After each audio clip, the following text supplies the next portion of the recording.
మీకు జీవితంలో అవమానాలు ఎదురైనంత మాత్రాన మీ విలువ తగ్గినట్లు కాదు.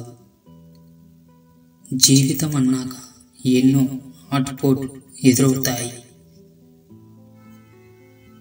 మీరు పైకి రావాలి అని కోరుకునే వారి కంటే మీరు కింద పడితే చూడాలి అని కోరుకునేవారే ఎక్కువ ఉంటారు. పైకి మంచి మాటలు చెప్పినా మీ ఎదుగుదలను చూసి ఓర్వలేని వారు ఎందరో. మీ జీవిత ప్రయాణంలో మీకు ఎంతోమంది ఎదురవుతారు. వారిలో మీకు మంచి మార్గాన్ని చూపించేవారు ఉండవచ్చు. మీ మంచితనాన్ని ఆసరాగా చేసుకుని మిమ్మల్ని వాడుకునేవారు ఉండవచ్చు. అయితే మనుషులు ఎప్పుడూ ఒకేలా ఉండరు.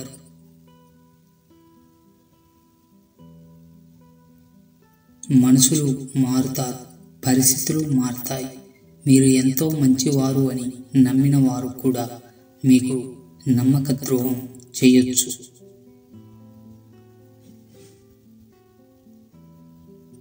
మీరు వారికి ఎంత చేసినా కొన్నిసార్లు అది మీ బలహీనత లేదా వారి బలమనే భావన కలిగి ఉండవచ్చు. సమయం వచ్చినప్పుడు నిజస్వరూపాలు బయట పడతాయి. మీ అవసరం వారికి తీరాక మిమ్మల్ని దూరం పెడతారు. మీపైనే బురద జల్లుతారు. మీరు చేసిన మంచి అంతా మరిచి మీకు చెడు జరగాలని కోరుతారు. మిమ్మల్ని, మీ వ్యక్తిత్వాన్ని కించపరుస్తారు. మీ ఆత్మవిశ్వాసాన్ని, మీ గౌరవాన్ని దెబ్బతీస్తారు.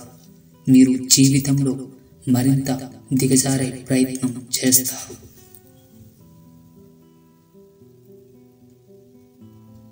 అయితే ఒక విషయం గుర్తుపెట్టుకోండి, ఎవరు ఎన్ని చేసినా మీ విలువ ఎంత తగ్గించాలని చూసినా అది జరగదు.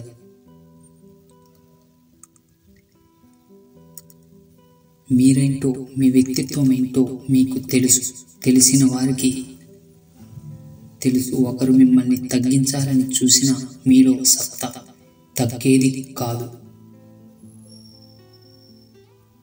నిందలు, అవమానాలు తాత్కాలికంగా మీ జీవితాన్ని మసకబార్చవచ్చేమో, కానీ మీకు జీవితంలో దక్కాల్సిన స్థానం ఖచ్చితంగా దక్కి తీరుతుంది.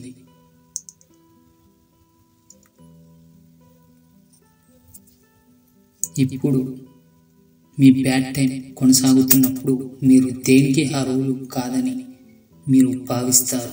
మీకంటే ఇతరులు గొప్పవారని భావిస్తారు. కానీ మీదైన సమయం వస్తుంది. అప్పుడు మీ విలువేంటో అందరికీ తెలుస్తుంది. జీవితం అన్నిటినీ పరిచయం చేస్తుంది. తట్టుకోలేని ఆనందాలను, భరించలేని బాధలను. నిన్ను నువ్వు ఒత్తిడికి గురి చేసుకో. ఎంతటి గడ్డు పరిస్థితి అయినా సరే మారిపోక తప్పదు. ఇప్పటి వరకు జరిగిన దానిని మార్చలేము. ఇక నుండి మార్చుకోవాల్సిన బాధ్యత నీ చేతుల్లోనే ఉంది. బాధని మోస్తే బానిస అవుతావు. బాధ్యతలు తీర్చుకుంటూ పోతే రాజు అవుతావు. అవమానం జరిగిన చోట నేర్చుకోవాల్సింది తిరిగి నిలబడే ధైర్యాన్ని, అంతే కానీ తిరిగి అవమానించే గుణాన్ని కాదు. నీతో అవసరం లేకుండా ఎవరూ నిన్ను ఇష్టపడరు. ఎందుకంటే స్వార్థం మనిషి హక్కు కాబట్టి. ఒకప్పుడు నువ్వు అందరికీ నచ్చి ఇప్పుడు నచ్చడం లేదంటే వచ్చింది నీలో మార్పు కాదు, వాళ్లకు నీతో అవసరం తీరిపోయిందని అర్థం.